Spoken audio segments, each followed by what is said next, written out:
un long métrage avec une particularité que je trouve intéressante à signaler, avec un... Il y a des interviews, etc.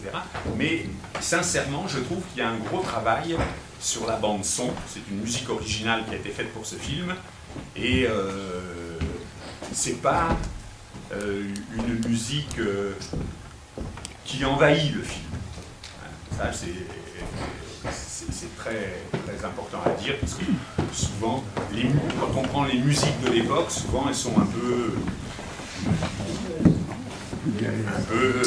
je sais pas, de cette époque-là, quoi. Un peu triomphante, etc. L'autre aspect à signaler toujours sur le film, c'est qu'il y a évidemment beaucoup d'images d'archives. Mais ces images d'archives, il faut les regarder avec un peu de recul. Pourquoi? Parce que s'il y a eu beaucoup d'images tournées en juillet 1936, en août, en septembre, etc., au moment de la crise très violente du mois de mai, il n'y en a pas eu. Et donc, les images qui sont montrées sont soit des images assez neutres. Je vous donne un exemple. On voit de la pluie tomber devant une fenêtre. Ça mange pas de pain. Mais il n'y a pas d'image, à proprement parler, du mois de mai. Il n'y a même pas, et c'est peut-être un petit défaut qu'on pourrait trouver, les quelques images du très grand photographe Agustí Centelles, qui lui a pris des images de cet épisode très, très dramatique. Centelles a fait des images, même si ce sont des images qu'il ne sous-titrait pas, c'est-à-dire il n'a jamais donné d'indication, c'est des images. Elles disent ce qu'elles disent et à nous d'interpréter. Il y en a 2 ou 3 prises au moment de mai 37 qui sont tout à fait extraordinaires. Mais c'est des images fixes, c'est vrai. C'est des photos. C'est des photos, il n'y a pas de... c'est pas de film. Alors, c'est ça qu'il faut avoir en tête. Parce qu'on pourrait se tromper quelquefois lorsqu'on voit des foules, par exemple, autour de barricades. C'est juillet. Et c'est pas d'ailleurs le 19 juillet, c'est le 20, 21, etc., quand les affaires se sont un peu tassées. Quand il y a des vrais coups de feu et des tirs de mitrailleuses, il y a beaucoup moins de monde qui se balade autour des barricades, dans tous les cas. Et en revanche, au moment de mai 37, eh bien, on peut être à peu près certain, parce qu'il y a aussi quelques photographies, et puis surtout il y a des témoignages, il n'y avait pas la foule qui se baladait autour des barricades. Il y avait des gens derrière les barricades, et les gens se tiraient dessus, effectivement, mais la foule, elle n'était pas là. Voilà. Bon, le film est à Gambetta. Hein. Il est où? À Gambetta. Ce qu'on peut dire, donc là c'est toute la présentation, et là on va rentrer un peu dans l'explication. On a vécu, ma génération, au point de vue cinématographique, on a vécu sous l'influence de Mourir à Madrid. Beaucoup d'entre nous ont vu que Mourir à Madrid, évidemment, c'était très antifranquiste, mais c'était aussi très stalinien, entre guillemets. Bon, et cela a duré jusqu'à ce que Land and Freedom soit projeté, ça fait quelques années. Et on pourrait dire que ce film vient préciser vraiment ce qu'a été l'affrontement entre 2 camps complètement irréconciliables pendant la guerre d'Espagne. Ces 2 camps, ça a été les révolutionnaires, qui ont été constitués par les anarcho-syndicalistes et les gens du POUM, et puis les institutionnels qui étaient, là c'est centré sur Barcelone, les Catalans, le PSUC, donc qui était le Parti socialiste catalan, et donc ça raconte, c'est la cristallisation de l'affrontement qui s'est dessiné assez vite, contrairement à ce que on a pu penser, cet affrontement, et puis ça s'est cristallisé en mai 37, de manière, et là, ça explique cette cristallisation de cet affrontement. Mais c'était deux camps qui n'avaient pas les mêmes objectifs, pas du tout. Alors d'un côté, il y avait les révolutionnaires, l'autre c'était un peu hétéroclite, c'était un peu contre nature, c'est-à-dire qu'il y avait les catalanistes, il y avait les institutions républicaines, donc c'était un peu contre nature, mais c'était une alliance qui s'est faite contre la révolution.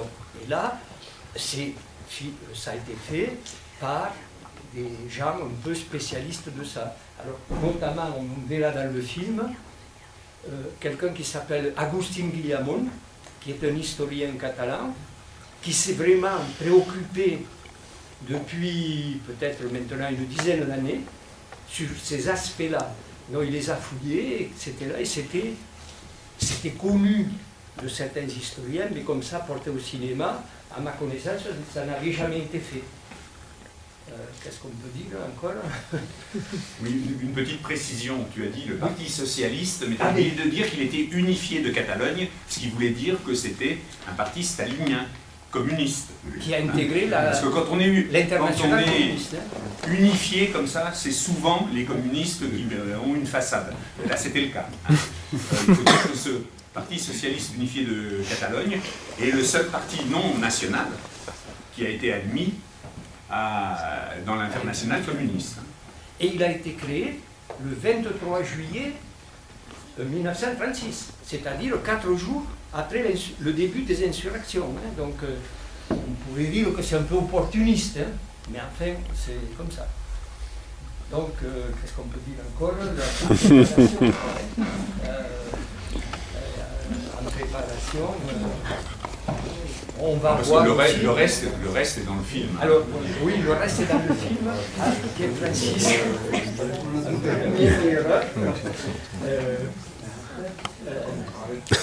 donc, il y a aussi un bouquin qui vient de sortir, là, justement par Guillamón, et Agustín Guillamón et de l'autre, je sais pas qui c'est, Gascon, parce que les événements de mai qui se sont cristallisés en mai ont commencé à Puigcerdà en avril, fin avril, ça a commencé à Puigcerdà où il y a eu des morts quand même, hein. C'est-à-dire que le détonateur a été un peu là, les prémices, pas le détonateur, mais les prémices ont été déjà à Puigcerdà. Ils viennent de sortir un bouquin que je ne l'ai pas lu, mais que donc j'ai vu passer et donc Guillamón démontre un peu toute cette période-là, les tenants, les aboutissants. Et surtout la version officielle. La version officielle qui consistait à dire que ça avait été un affrontement entre anarchistes et communistes, et que les anarchistes étaient coupables de toutes les atrocités, mais ça on aura l'occasion d'y revenir. Et le titre du bouquin de Guillamón et Gascon, c'est nationaliste contre anarchiste, parce qu'il apparaît bien que c'est Esquerra Republicana, donc les catalanistes, qui portent une énorme responsabilité dans les événements de Puigcerdà. C'est un bouquin extrêmement documenté. Hein. C'est pas en français, ça? Non. Non, c'est en espagnol, en catalan. La présentation a été faite à Puigcerdà, ça fait un mois, non? Oui, ça fait un mois. Est-ce que les catalanistes de maintenant ont l'héritage de ces catalanistes-là? De ce catalanisme? En partie, oui. C'est le même. Oui, mais enfin, quand on dit catalanisme, on va rentrer. Non, parce que. Puisque le film n'est pas là, je me permets. Oui, non, mais c'est bien. Le catalanisme, Parce que je sais pas. ou le nationalisme catalan, à partir du moment où on dit que la Catalogne est une nation, ben, c'est une nation dont les opinions politiques vont de l'extrême gauche à l'extrême droite. Et donc, il y a dans le catalanisme une extrême gauche et une extrême droite. Donc ça ne veut pas dire grand-chose. Mais pour ce qui est de Puigcerdà, c'était la gauche républicaine de Catalogne, Esquerra Republicana de Catalunya. C'est donc, en gros, le parti de la gauche catalaniste, pas l'extrême gauche, hein, mais de la gauche catalaniste, qui se rendent Toulouse. Lequel parti contenait quand même un courant qui s'appelait Estat Català, qui avait même une milice, qui s'appelait Escamots, etc. Et bon, assez droitière, pour pas dire très droitière. Le leader de ce courant s'appelait à l'époque, en 1936, Dencas, et quand la Révolution triomphe à Barcelone, il a fui. Et il est allé se réfugier chez Mussolini en Italie. C'est dire le genre de catalanisme que c'était. Il n'est pas allé en Belgique alors. Il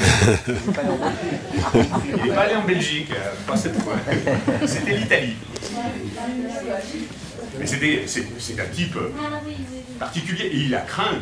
Et s'il est parti, c'est qu'il a craint pour sa vie. Hein. Et probablement à juste titre.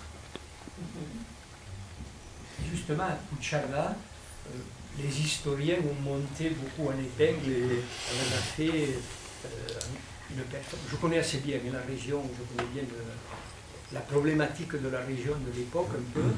Et il y a Antonio Martin, quelqu'un qui s'appelait Antonio Martin, qui était le secrétaire de la fête parce qu'il devait parler un peu mieux que tout le monde et tout ça. Et donc la droite en a fait le sanguinaire de Puigcerdà, etc. Alors que c'était, on connaît bien les gens de Puigcerdà, c'était quelqu'un, un brave gars, qui parlait bien, tout ça. Alors on l'appelait Cojo de Malaga, parce qu'il était de Malaga et il était boiteux un peu. Et il a été faire un meeting le 27 avril, je crois, à Bellver de Cerdagne, hein, qui est au-dessus de Puigcerdà. Et là, eh bien, ils l'ont abattu, hein. Il a été abattu, il a eu un truc, il a été abattu. Et alors, historiquement, on a toujours essayé de faire porter le chapeau, qui méritait de l'être certainement, aux communistes. Mais là, dans le bouquin manifestement de Guillamon, et là, il met le rôle des de l'Esquerra catalana. Et bien, là, c'est eux qui ont un peu. Francis, il y a un bouquin qui était déjà sorti là-dessus. Et donc, mais alors on en a fait, c'est marrant comment l'histoire se monte, parce que c'est Antonio Martin qui est présenté, bon, c'était quelqu'un d'assez comme ça, comme tout le monde. Il y avait des gens à Puigcerdà qui avaient des rôles beaucoup plus importants, mais que l'histoire n'a pas retenu, parce qu'ils ne parlaient pas dans les meetings, ils n'écrivaient pas des circulaires, et bon, c'est tout. C'est assez étonnant, quand on connaît un peu la situation, de voir après comment l'histoire s'en approprie, quoi. C'est assez étonnant. Oui, enfin bon, je me présente Payares, bon, je fais partie de la rédaction de Toulouse, là, les cahiers du CTDE.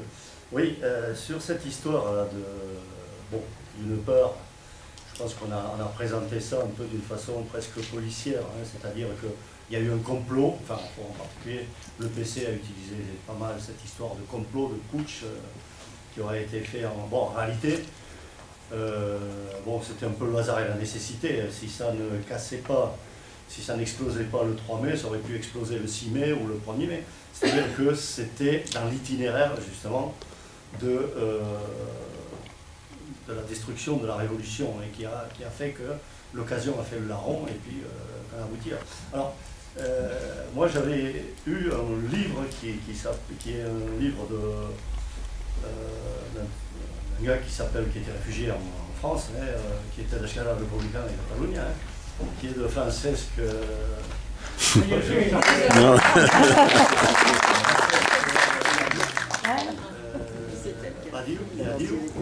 il était responsable à l'ordre public à Lleida, et qui assume lui directement la responsabilité d'avoir envoyé un peloton de Mossos d'Esquadra, puisque c'est lui qui a été responsable, à Ribera de Cerdagne. Il explique clairement sur cette histoire de...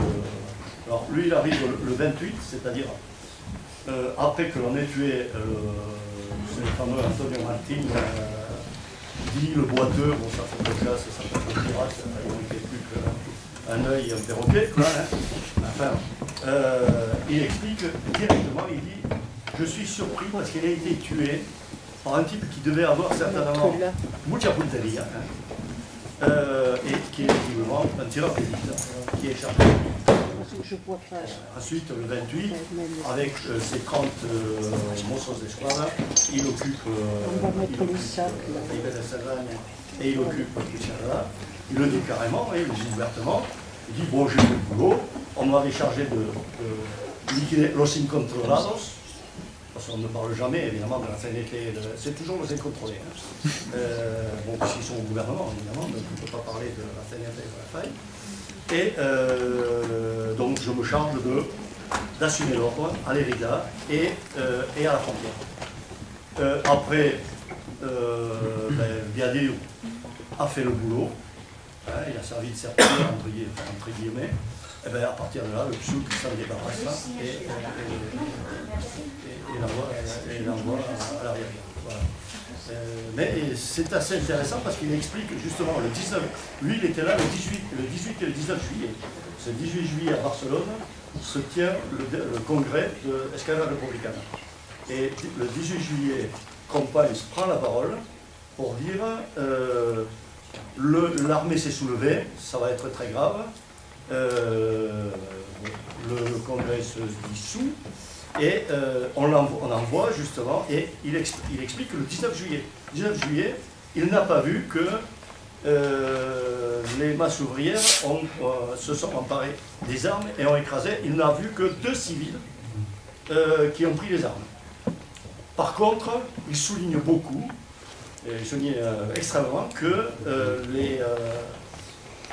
ce qui était important et qui a écrasé, d'après lui, le coup d'État, enfin, la tentative des fascistes, c'est les gardes d'assaut et c'est surtout la garde civile qu'il admire. Et il explique d'ailleurs très clairement, il dit, il y a eu un discours de... je me suis rendu à la Generalitat, comme cadre de l'Esquerra Republicana. Il y avait Companys qui exultait et qui a expliqué, c'est grâce aux Mossos d'Esquadra et surtout à la garde civile que le coup d'État a été écrasé. Et il ajoute, il apprend qu'il y a une église qui brûle, il dit, ah, là ça va devenir grave parce que les bouffes curés, ou les mangeurs de curés, enfin je ne sais pas comment il appelle ça en catalan, je mange capellans, les bouffeurs de curés. Et alors là ça va être un problème, il va falloir qu'on résolve les problèmes de l'ordre. Et il se tourne vers son responsable de la police, et il dit, bon, mais là, il faut que vous me régliez quand même le problème. Il dit, ouais, mais là, on ne peut pas le régler comme ça, parce que au coude à coude, on a combattu la veille, et on ne peut pas demander à nos hommes de tirer sur les gens de la CNT à la faille. Il dit, de toute façon, même si je donnais l'ordre, il n'accepterait pas. Et ça, bon, ça, on a une interview, d'ailleurs, c'est important. C'est exactement ce que disait mon père. Rodriguez, non? Escofet.